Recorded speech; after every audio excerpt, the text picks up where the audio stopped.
ঝালকাঠিতে ছেলের বিরুদ্ধে মারধর ও অর্থ আত্মসাতের অভিযোগ এনে মামলা করেছেন শতবর্ষী এক মা।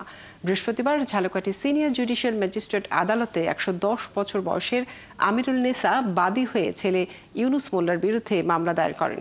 আর এরপরই অভিযোগ আমলে নিয়ে আসামির বিরুদ্ধে গ্রেপ্তারি পরোয়ানা জারি করেন বিচারক। তরুণ সরকারের তথ্য ছবিতে প্রতিবেদন। যে বয়সে ছেলের আদর যত্নে সুখ শান্তিতে থাকার কথা, সেই বয়সে সে এক মাকে আসতে হয়েছে আদালত চত্বরে। একনল অ্যাডভান্সড হাইজিন সোপ, এবার জীবাণু ধুলাবালি ঘাম ক্লিন বোল্ড। ১১০ বছর বয়সের এই মায়ের নাম আমিরুল নেসা। ৭ ছেলে ও 2 মেয়ের জননী। বয়সের ভারে নুয়ে পড়া শরীর নিয়েই আদালতে হাজির হন ছেলের বিচার চাইতে। ঝালকাঠি সদর উপজেলার বাসন্ডা ইউনিয়নের ধারাখানা গ্রামের শতবর্ষী এই মায়ের অভিযোগ ছেলে ইউনুস মোল্লার বিরুদ্ধে।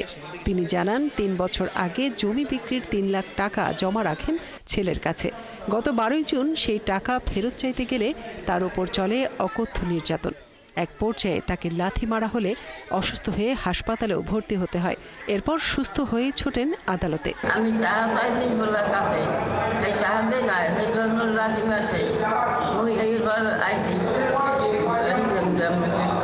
ইউনুস মোল্লার কাছে আমার আম্মা ৩ লক্ষ টাকা পাবে চাইতে গেছে। এইয়ার ফান্ডে ইউনুস মোল্লা আমার আম্মারে মারছে, আমার আম্মাকে দিয়ে আমরা মামলা করতে আসছি। তার সাথে কথা কাটাকাটি হয়েছে নাকি, এরপরে দাদুকে লাথি মারছে, দাদিকে লাথি মারছে, লাথি মারার পর দাদি পড়ে গেছে, পড়ে যেয়ে পায়ে ব্যথা পাইছে। তবে মায়ের ওপর অত্যাচারের অভিযোগ অস্বীকার করছেন অভিযুক্ত ইউনুস মোল্লা।